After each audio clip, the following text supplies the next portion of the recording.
ഇങ്ങനെ പറഞ്ഞ് കേട്ടതാണ്. ഇനി ഓരോരുടെയും പറഞ്ഞാൽ എനിക്കൊരു മാഷുണ്ട്.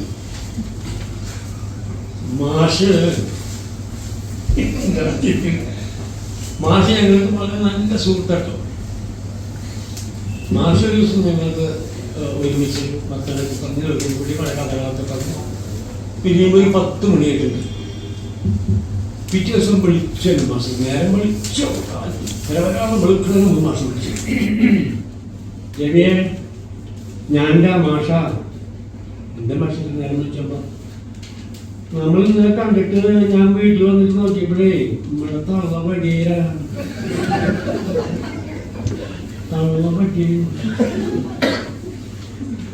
കേൾക്കണമെന്താ വിചാരിക്കുക? ഈ മനുഷ്യൻ അമ്മയോട് സ്നേഹിച്ചതെന്ന് വിചാരിക്കാം. അമ്മയെ കുഞ്ഞുപോലെ നോക്കണം മനുഷ്യനൊക്കെ. ആ മനുഷ്യനെ ഞാൻ തിരിച്ചു ചോദിച്ചു. അപ്പം പക്ഷേ ഈ കാരണം എനിക്ക് തന്നെ കിട്ടിയൊരു ഷോക്ക് ഇതെന്ന് പറഞ്ഞപ്പോഴേ ചോദിച്ചു പക്ഷേ എപ്പോഴാണ് ഇപ്പോൾ ഇതിൻ്റെ പരിപാടി കഴിഞ്ഞാൽ അതിലിപ്പോൾ അത് തള്ളയുടെ മക്കളൊക്കെ വരണ്ടാണ്. ഇയാൾ ആരും എല്ലാവരും താഴെ ഇത് മൂത്താളാണ് ഈ പെൺകുട്ടികളെ ബാക്കിയൊക്കെ താഴെയാണ് തള്ളയുടെ മക്കൾ വരച്ചത്. ഇതാണ് തൃശ്ശൂരിൻ്റെ ഒരു പ്രശ്നം തന്നെയാണ്. ഇതാണ് സിനിമയിൽ ഞാൻ ചെന്നപ്പോൾ എന്നോട് എല്ലാവരും പറയും ആ മമ്മൂട്ടിയെ പ്രസംഗം പഠിപ്പിച്ചൊരു സിനിമയില്ല പൂരങ്ങളുടെ മമ്മൂട്ടി പഠിപ്പിക്കുന്നുണ്ട് ഇന്നസെന്റ്. അപ്പൊ ഞാൻ കൂടെ നിൽക്കുന്നുണ്ട്. അപ്പൊ അതിൽ പറയുന്നത് നമ്മൾ വിക്കി പറയാ ഇങ്ങനെ പറഞ്ഞാൽ പറ്റില്ല, അത് നീ പണി ശരിക്കും ഇങ്ങനെ ഒഴുകി വരട്ടെ എന്ന് പറയും. അപ്പൊ എൻ്റെ ഒരു കമന്റ് ഉണ്ട്, ഈ ആവണക്കണ്ണൊക്കെ പിടിച്ചു കഴിഞ്ഞാൽ വയസ്സിന് കൊണ്ടില്ല അതുമായിക്കൊരു ഒഴുകട്ടെന്ന് പറഞ്ഞാൽ. തൃശ്ശൂർ സ്ലാങ് വളരെ പോപ്പുലറായിട്ട് സിനിമയിൽ കൊണ്ടുവന്ന ഒരാൾ ഞാനാണ്. അത് പറങ്കിമല മറ്റേ ഭരതന്റെ ഡയറക്ടർ. അത് മാത്രമല്ല ആ ആദ്യം ഷൂട്ടിങ് മറ്റേ അതിൻ്റെ റിഹേഴ്സൽ നടന്നുകൊണ്ടിരിക്കുമ്പോൾ എനിക്ക് കൊണ്ടുപോകാത്ത സമയം അതിനെ കുറിച്ച് പറഞ്ഞിട്ട് എൻ്റെ കൂടുതലുള്ള ട്രെയിനർ ചിരിക്കും. ഞാൻ ഡ്രൈവറാണ്. ചിരിക്കുമ്പോൾ പറയും എനിക്ക് അവിടെ ഒന്നും പറയില്ല. പക്ഷെ ഞാൻ ചോദിച്ചാൽ എന്തായാലും ശരി ചിരിക്കണം എന്നെ അപ്പൻ ചത്തറിഞ്ഞിരിക്കുകയാണ്. അപ്പൊ ഭാരതേട്ടൻ ചോദിച്ചു റിഹേഴ്സലാണ് ഞാൻ ആദ്യമായിട്ട് മുതൽ ഈ സിനിമയിൽ അഭിനയിക്കും സംശയം ചോദിച്ചു നമ്മൾ ഈ കാര്യം വായന പോവുകയും ചെയ്തു ഇത് കുഴപ്പമാകുമെന്ന് ചോദിച്ചു. ഭാരതേട്ടൻ ഞാൻ അങ്ങനെ പറഞ്ഞിട്ടെ അതടിക്കണം അതടിച്ചാൽ തൃശ്ശൂരുള്ളോ അപ്പൻ്റെ മുമ്പിലുള്ള ചിരിക്കുക ഒരു അർത്ഥം ഉണ്ടാവില്ല. ശരിക്കും പറയുന്ന മാറ്റങ്ങൾക്ക് ഒരു അർത്ഥം ഉണ്ടാവില്ല. പക്ഷെ ആ പറയുന്ന ശൈലി കേട്ടാ അങ്ങനെ തോന്നുക.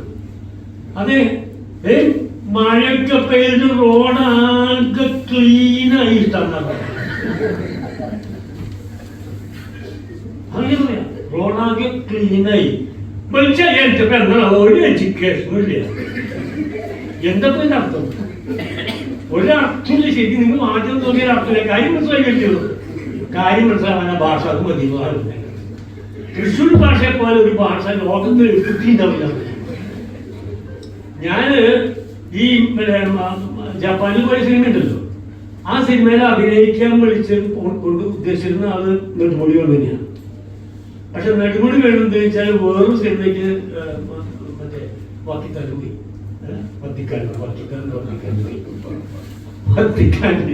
അതുകൊണ്ട് അയാളെ കിട്ടാണ്ട് ഇപ്പോ എന്നോട് ദാമോദര പക്ഷെ പിറ്റേ താൻ കുറച്ച് തമാശ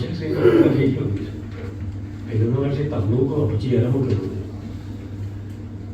അപ്പൊ ഞാൻ മാഷ് പറഞ്ഞേ ഇതുവരെ ഞാൻ ചെയ്തത് മുഴുവൻ ക്യാരക്ടർ എന്താണെന്ന് ആൾക്കറിയാലോ. ഒറ്റ സിനിമയിലെ അതിൻ്റെ കൂടെ ഞാൻ ബുദ്ധിമുട്ടിട്ടില്ല. ക്യാമറ കമ്മിറ്റിയിലേക്ക് എൻ്റെ പേരുണ്ടാവുമെന്ന് വെച്ചിട്ടില്ല. പഴയ കാലത്തെ പേര് വരുന്നത് കാരണം തെളിവുണ്ടല്ലോ. അത് തെളിവുപോയി. അപ്പൊ അതുണ്ടാവും. അപ്പൊ എനിക്ക് സംശയത്തിൽ അങ്ങനെ ഒരു സംഭവം ഇതിൻ്റെ അകത്ത് ഉണ്ടാവും എന്നുള്ളൊരു കൺഫ്യൂഷനായി. അപ്പൊ രാമചന്ദ്ര മാഷ പറഞ്ഞോടെ അത് ചെയ്യാൻ പറഞ്ഞു. അതുപോലെ മാഷെ ഞാൻ ചെയ്തിരുന്ന രീതിയൊക്കെ ഇങ്ങനെയാണല്ലോ. അവിടെ ഞാൻ എന്ത് ചെയ്താലും ആൾക്കാർ സിനിമ കൂടിയുണ്ട് എന്തും പ്രശ്നം ഉണ്ടാക്കും. അത് അത് ഒഴിവാണ് ഒറ്റ വഴിയുള്ള മാഷേ. ഞാൻ തൃശ്ശൂർ സ്ഥാനത്ത് പറയട്ടെ എന്ന് വെച്ചാൽ പറഞ്ഞോളൂ. അത് പറഞ്ഞില്ലെങ്കിൽ ആൾക്കാർക്ക് തൃശ്ശൂർ വന്നതോടുകൂടി ഇതല്ല തത്വ വേറെ. അങ്ങനെയാണ് ഞാൻ ഈ അതിന് രക്ഷപ്പെട്ടു പോകുന്ന അങ്ങനെ നടത്തും. പിന്നെ ഇത് എന്തുകൊണ്ടാണ് എന്നതിനെ വിളിച്ചത് എനിക്ക് യാതൊരു ഇല്ല കേട്ടോ. കാരണം ഇതിൻ്റെ അകത്ത് പുസ്തകം കൊടുക്കാതെ പറഞ്ഞു മേടിക്കാനും പറഞ്ഞാൽ സമ്മതിക്കില്ല. കാരണം എനിക്ക് ഇഷ്ടമല്ല ഈ പുസ്തകമായ പണ്ട് പോലെ പിന്നെ കോളേജ് പഠിക്കുമ്പോൾ ടെക്സ്റ്റിൽ കണക്കാക്കാൻ അങ്ങനത്തെ ഒരാളെ വിളിച്ചിട്ട് ഇങ്ങോട്ട് തരാമെന്ന് പറഞ്ഞാൽ എനിക്ക് പറ്റില്ലെന്ന് ഞാൻ പറഞ്ഞു. കാരണം ഇത് മേടിക്കുന്നത് എനിക്ക് ഇഷ്ടമില്ലാത്ത കാര്യം. അപ്പൊ അതുകൊണ്ട് തന്നെയാണ് വിനോദം എന്നെ വിളിച്ചു. ഈ മറ്റേ കുട്ടികളുടെ പേര് വിനോദ് അഗ്രഹാരം അഗ്രഹൻ എന്നും വിനോദ അഗ്രഹൻ എന്നും നമുക്ക് പറ്റിയ പേരുണ്ട്. അപ്പോ എന്നെ വിളിച്ചിട്ട് ചോദിച്ചു അങ്ങനെ പറയുന്നു വേറെ പണി കൊണ്ടാണ് ഞാൻ തെക്കാണ്. ഞാൻ പറഞ്ഞില്ല, ആദ്യത്തെ പറഞ്ഞില്ല, തെക്കാന്ന് കാര്യം പറഞ്ഞില്ല. അത് തെക്കാന്ന് പറഞ്ഞു, തെക്കില്ല കാര്യം പറഞ്ഞില്ല. ഗുരുത്തെക്കൂടി വർദ്ധിക്കുകയാണ്. ഞാൻ ഭയങ്കര തിരക്കിലാണ് ഒഴിവാക്കാൻ വേണ്ടിയിട്ടാണ് എനിക്ക് പറയുമ്പോൾ ചെയ്യേണ്ട ബുദ്ധിമുട്ടായി വെച്ചിട്ടാണ്. ഇഷ്ടമല്ലാത്ത എനിക്ക് വെച്ചിട്ട് പുസ്തകമായിട്ട് ബന്ധപ്പെട്ടല്ലേ ഇഷ്ടമല്ല. അങ്ങനെ അത് വിട്ടു. ഞാൻ ഇതിപ്പോൾ പോകാൻ കഴിയും എന്തെങ്കിലുമൊക്കെ ചെയ്യുന്നത്. കാരണം നമ്മുടെ കയ്യിൽ ചെയ്തിരിക്കുമ്പോൾ എന്നെ അവരിക്കുന്നതാണ് പുസ്തക പ്രകാശനം ഗെയിം ബുക്സിൻ്റെ പറഞ്ഞു വരുമ്പോൾ എൻ്റെ ബന്ധുവും കൂടെയാണ്. അങ്ങനെ വിളിച്ചത് ഏട്ടാ ഞാൻ അങ്ങനെ വരുന്നില്ല. എന്താ അർത്ഥത്തിൽ വരണം എനിക്ക് മനസ്സിലായില്ല. നമ്മൾ അടുത്ത് എൻ്റെ വീടിൻ്റെ അടുത്തൊക്കെയാണ് മൂപ്പരുടെ ഈ പൈസ. അപ്പോ വന്നിട്ട് വന്നോളെന്ന് പറഞ്ഞു. വല്ലാതെ പറയാൻ പറ്റില്ലോ. അപ്പൊ അത് വന്നു കഴിഞ്ഞിട്ട് എന്നോട് വർത്താനൊക്കെ പറഞ്ഞിരിക്കുന്നത് എന്തിനാ വന്നത് എനിക്ക് മനസ്സിലായില്ല. അതാണ് പറഞ്ഞു ഈ പുസ്തകം കേട്ടത് വായിച്ചു നോക്കിപ്പോകണം. എനിക്ക് എനിക്ക് മനസ്സിലായി ഒരു ട്രാപ്പാന്നും മനസ്സിലായില്ല. കാരണം ഈ കുട്ടികളെ മിഠായി അടിച്ചു പിടിപ്പിക്കില്ല. അതുമാതിരി ഈ സാധനം തന്നിട്ട് എന്തെങ്കിലും മനസ്സിൽ തോന്നിട്ട് വരുന്നെങ്കിൽ വന്നോട്ടെ എന്ന് വെച്ചിട്ട് തന്നാവാനാ വഴിയുള്ളൂ ഉറപ്പാ. കാരണം യുവായ പാർട്ടി അല്ലത് എന്നാലും അറിയേ. അപ്പൊ അതിന് വേണ്ടി തന്നതാ. പക്ഷെ എന്നെ നല്ല മുമ്പിൽ ഞാൻ വായിക്കില്ല. ഉറപ്പായില്ല, വായിക്കാൻ തീരുമാനിച്ചില്ല. എന്താ വായിക്കുന്നത് ആവശ്യമില്ലാണ്ട് അങ്ങനെ ഇരിക്കും.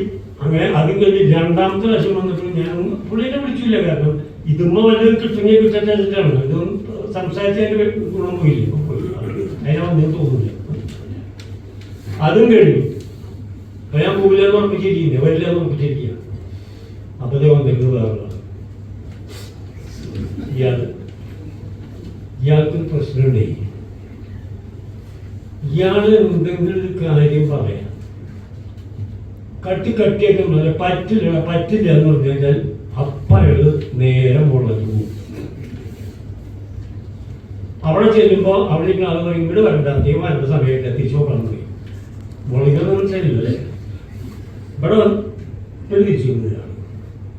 ഇയാൾ പറഞ്ഞെങ്കിൽ കോമേലവും കഴിക്കുക. 2 പ്രാവശ്യം കഴിഞ്ഞതാണ് വേണ്ടി നിങ്ങൾ നല്ല സുഹൃത്താ. ഇനി ഞാൻ ഇതിൽ വിളിച്ചു കഴിഞ്ഞിട്ട് വരില്ല എന്ന് പറഞ്ഞാൽ ഫുൾ സ്റ്റോപ്പ് ഇട്ടാൽ കുത്തിട്ടാൽ അവനപ്പ കോമയിലാവും. എനിക്ക് ഉറപ്പാണ്. അപ്പൊ അവനെ കോമയിലാക്കണ്ടെന്ന് എടുത്ത് മാത്രമാണ് ഞാൻ പറഞ്ഞത്. വിഷയം ചെറുതൊന്നല്ല കേട്ടോ. ഞാൻ വായിച്ചു. കാരണം കുട്ടിഞ്ഞമായി പോയില്ലേ. ഈ 3 കൂടി വന്നിട്ട് എന്നെ കുട്ടിച്ചിട്ട് വന്നില്ല വെച്ചാൽ ഇവരെല്ലാവരും പറയും. ഇവനെ ഉറപ്പായിട്ട് പറയും ഇയാൾ കുത്തൊന്നും കഴിഞ്ഞ ആളല്ലാന്ന് പറയും. ശരിക്കും എന്നെക്കാളും വരുമ്പോഴായി ഇവനെ ചേർക്കുന്നത് എന്താറിയോ? ഇത് ഇന്റർനാഷണൽ സാഹിത്യകാരനപ്പോ അത് ഷാർജയിലൊക്കെ പോയി വെറുതെ പുസ്തകം നോക്കി തന്നിട്ട് സാഹിത്യകാരൻ ആണുള്ള പുസ്തകം കണ്ടില്ലേ? എന്നിട്ട് ഇന്റർനാഷണൽ സാഹിത്യകാരൻ ഇതാണ് ഈ സാധനം മനസ്സിലായി. അപ്പോ ഞാനിങ്ങനെ ഇതിനെപ്പറ്റി അതായത് ഈ സിനിമയിലങ്ങനെ വായിച്ചു നോക്കിയപ്പോഴേ ശരിക്കും എഡ്യൂക്കേഷൻ കേട്ടോ. നല്ല എഡ്യൂക്കേഷൻ വായിക്കുമ്പോ അത് ചിലവ കാര്യമൊന്നല്ല എഴുതി വെക്കുന്നതേ. ഭയങ്കര സീരിയസ് സംഗതിയാണത്, ചെറിയ കാര്യമൊന്നുമല്ല. പൊളിറ്റിക്സിന്റെ അകത്തുള്ള പാവപ്പെട്ട ആൾക്കാർ ചെന്ന് കുടുങ്ങുന്നതും ആ കുടുംബം മുഴുവൻ അനാഥമായി പോണതും അതിന്റെ അകത്തുണ്ടാകുന്ന മറ്റുള്ള പ്രശ്നങ്ങളും ഒക്കെ കൂടി എഴുതുക, ഒരു പെൺകുട്ടിയെ പ്രണയിക്കുക, കൊണ്ടുവരിക, അവര് തമ്മിലുള്ള വീട്ടുകാർ തമ്മിലുള്ള പ്രശ്നം, ഇത് സർവ്വ ഗുലുമാലുകൾ എന്ന് പറഞ്ഞാൽ വളരെ സീരിയസ് വിഷയങ്ങളാണ് ഇതിൽ എഴുതി വെച്ചിട്ടുള്ളത് മുഴുവൻ. കഥ ഞാൻ പറയില്ല, കഥ പറയില്ല, വളരെ സീരിയസ് വിഷയമാണ്. ആ സീരിയസ് വിഷയങ്ങൾ ഞാൻ ഈ നേരത്തെ പറഞ്ഞ ഇപ്പോഴത്തേക്ക് ആ മര്യാദ എടുത്തേ. സത്യം പറയാം, ഞാനത് വായിച്ചപ്പോൾ ഞാൻ വെറുതെ പറഞ്ഞില്ല, നല്ലൊരു എഡ്യൂക്കേഷൻ തയ്ച്ചോ, നല്ലൊരു എഡ്യൂക്കേഷൻ. ആ മര്യാദ സാധനം ഗംഭീര സാധനം. എന്തപ്പ അതിനെപ്പറ്റി പറയുന്നുണ്ടെങ്കിൽ പറയാൻ പറ്റില്ല. ഈ മനുഷ്യനെ ഈ നേരത്തെ പറഞ്ഞ തൃശ്ശൂരിനെ പറ്റി പറയാൻ വേണ്ടിയിട്ട് ഇതിനേക്കാൾ ഗംഭീരമായിട്ടുള്ള സംഗതിയില്ല. ആദ്യത്തെ നോവൽ എന്ന നിലയ്ക്ക് അതിഗംഭീര നോവലാണ്. ഞാൻ അത്യാവശ്യം അതായത് പണ്ട് ഞാൻ ഈ ഒരു എൻ്റെ സുഹൃത്ത് ഒരു പുസ്തകം എഴുതിയിട്ട് അത് കവിത പോലെ ബാക്കിയൊക്കെ മികസായിരിക്കും. കവിത അതിൻ്റെ ഉദ്ഘാടനത്തിൽ സംസാരിച്ചു പറ്റില്ല എന്ന് പറയാൻ പറ്റില്ല. അങ്ങനെ എന്നെ സഹായിക്കാൻ എൻ്റെ വൈകുന്നത്. അപ്പൊ ഞാൻ ഒരു സ്ഥലത്ത് പോകുമ്പോൾ ഇതൊന്ന് വായിച്ചോളാം. അപ്പൊ അത് വായിച്ചിട്ട് വരുമ്പോൾ വന്നു കഴിഞ്ഞിട്ട് മറ്റേ ഒരു ലേശം ദോശയൊക്കെ ഉണ്ടാക്കുന്ന കഴിക്കണം എന്താ അതിൽ പറഞ്ഞിരിക്കുന്നു ചോദിച്ചു. അപ്പൊ അത് പറഞ്ഞു വിവരത്തിന് പറഞ്ഞിരുന്നു. അപ്പൊ അന്ന് ഈ അവിടെ ചെന്ന് പ്രസംഗിച്ചപ്പോൾ സാഹിത്യപരമായിട്ടും സാഹിത്യത്തിൽ അക്കാദമിയിലെ ആൾക്കാരൊക്കെ ഉണ്ടല്ലോ. ഞാൻ പ്രസംഗിച്ചപ്പോൾ ആൾക്കാർക്ക് മനസ്സിലായി അവരൊന്നും ഈ പുസ്തകം വായിച്ചില്ല, ഞാൻ മാത്രം വായിച്ചു.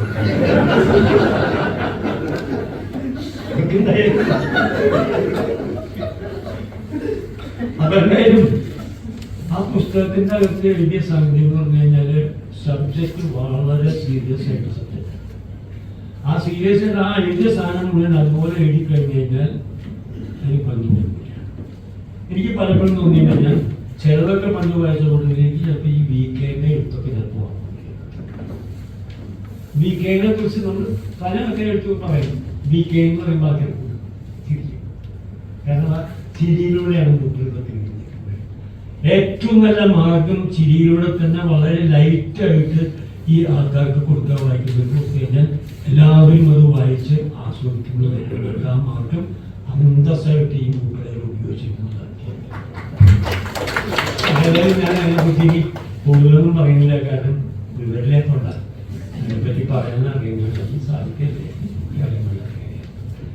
ഞാനിത് പലപ്പോഴും നാടകത്തിന് ഉപയോഗിക്കുമ്പോഴൊക്കെ നാടകം വെട്ടി തിരുത്തി റെഡിയാക്കിയിട്ട് സ്റ്റേജിലേക്ക് അവതരിപ്പിക്കുന്ന ഇതിലാക്കി കൊടുക്കും.